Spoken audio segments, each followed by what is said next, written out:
पूछा गया अब क्या सुनना चाहते हो? कहा अब हम बेल की महिमा सुनना चाहते हैं। सुनिए गुरुजी, अभी आपने ये कहा था कि रुद्राक्ष के बिना पूजा का फल नहीं है, बेल वृक्ष के बिना नहीं है, बेल पत्र के बिना नहीं है, तो आप हमें बेल की महिमा सुना दें। नैवेद्य निर्णय प्रोक्तो इत्तम्बो मुनिषत्तम अब षडुत्तम बिलो महात्म्यम। अब हम आपसे बेल का महात्म्य सुनना चाहते हैं। सुन लो बेल पत्र की महिमा कितनी बड़ी अद्भुत है। महादेव स्वरूपो हम बिलवो देव रपिस्तता। बहुत ध्यान से सुनिए।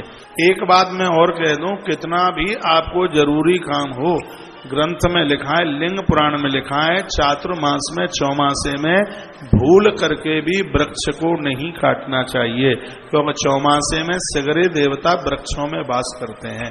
बहुत बड़ा अपराध हो जाएगा। कितना भी जरूरी काम हो, चौमासे में पूरे चातुर्मास में वृक्ष ना काटें भूल करके भी, ऐसा लिंग पुराण में वर्णन है। आज से 8-10 दिन पहले इस बात की मैंने चर्चा भी करी। यहां लिखा है कि बेलपत्र साक्षात महादेव का ही रूप है। महादेव स्वरूपो हम बिल्वो देव रपिस्ततः। देवता लोग बेल वृक्ष की स्तुति करते हैं महादेव समझ करके। ये जो बेल वृक्ष है ये साक्षात महादेव का रूप है। इसमें वर्णन किया गया है कि इसके जो पत्ते चुने जाते हैं एक एक करके, बहुत लोग तो डालियां तोड़ करके ले आते हैं। लिंग पुराण में लिखा है संतान से विच्छेदन हो जाता है, संतान दूर चली जाती है, मृत्यु को भी प्राप्त हो जाए तो बड़ी बात नहीं है। इसलिए कभी भी डालियां तोड़ करके बेल पत्रों का चयन न करें। इसके एक एक बेल पत्र को इसको चुना जाता है। मैंने देखा है कि लोग पूरा का पूरा डाला उठक करके ले आते हैं, और यही हमने वो देखा। पूर्व में भी मैंने इसके लिए निवेदन किया है, वृक्ष को समाप्त न करें। महादेव स्वरूपो हम बिल्वो दैव रपिस्तता यथा कथं च देतस्स महिमा ज्ञायते कथम। इसकी इतनी अद्भुत महिमा है कि शब्दों में जिसको बांधा नहीं जा सकता। लिखा है कि पुण्यतीर्थानि यावन्ति लोकेशो प्रदितान्यपि तानि सर्वाणि तीर्थानि बिल्वमूले वसन्ति।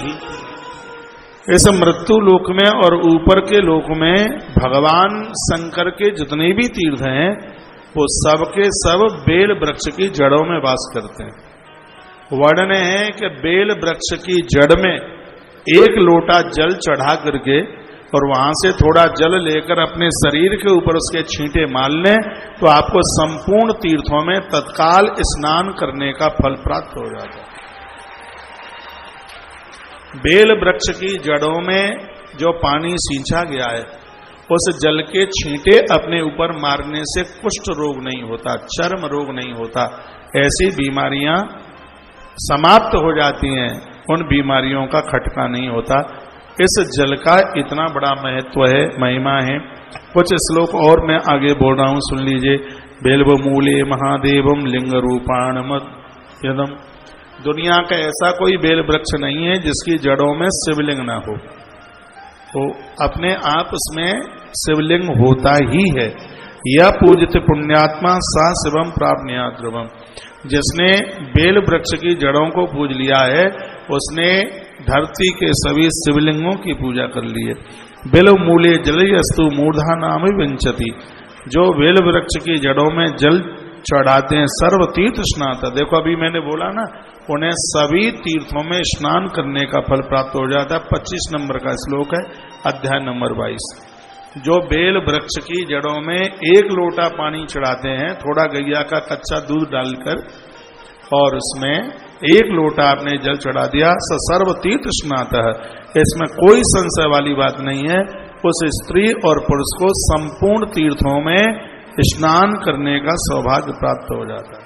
एतस् सब लोग मापनोति संतति वर्धते सुखम। उन्हें संतान का सुख मिलता। बेल वृक्ष पूजने से, बेल वृक्ष की जड़ों में जल चढ़ाने से लिखा है उन्हें संतान सुख मिलता है। बुढ़ापे में उनकी औलाद माता पिता को अलग नहीं करेगी, उन्हें संतान सुख, बच्चों के पास किसी भी प्रकार की कोई कमी नहीं रहेगी, उनके ऊपर कोई दिक्कत परेशानी नहीं होगी। आप कितने भी भजनानंदी हो, यदि बच्चे दुखित हैं तो किसी भी माता पिता का मन भजन में लगता नहीं है।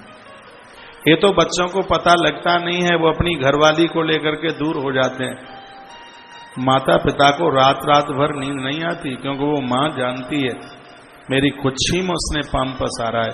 भले ही एक बेटे के पास उसको सर्व सुख हो, इंद्र जैसा सुख उसके पास में हो, लेकिन दूसरे बेटे ने माता पिता को छोड़ दिया है, ये इतने कष्ट में होते हैं, रात रात भर उन्हें नींद नहीं आती।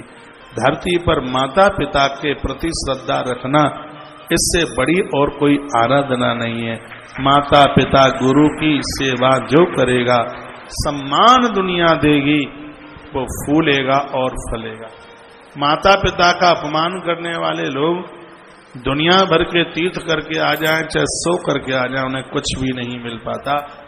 इसलिए इनसे बड़ा देवता नहीं है, इनसे बड़ा भगवान नहीं है, इनके प्रति पूरी श्रद्धा रखो।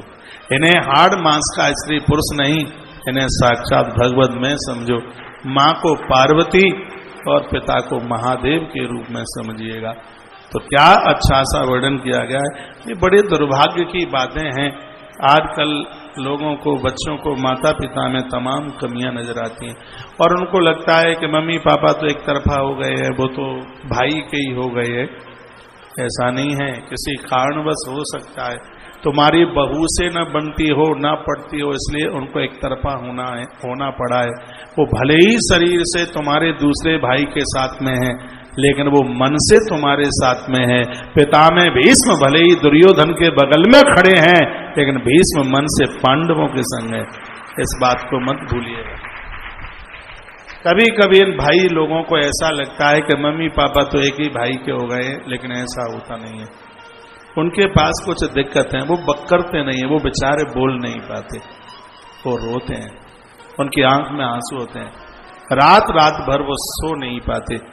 ऐसे माता पिता को दुत्कारना मत, अपने आप से कभी अलग मत करना। इनका आशीर्वाद होगा तो सब कुछ मिल जाएगा, किसी भी चीज की कमी नहीं रहेगी। लिखा है कि बेल वृक्ष की पूजा करने से शिवलोक ममाप्नोति, अंत में भगवान का लोक तो मिलता ही है। संतति वर्धते सुखम, मृत्यु लोक में संतान का सुख मिलता है।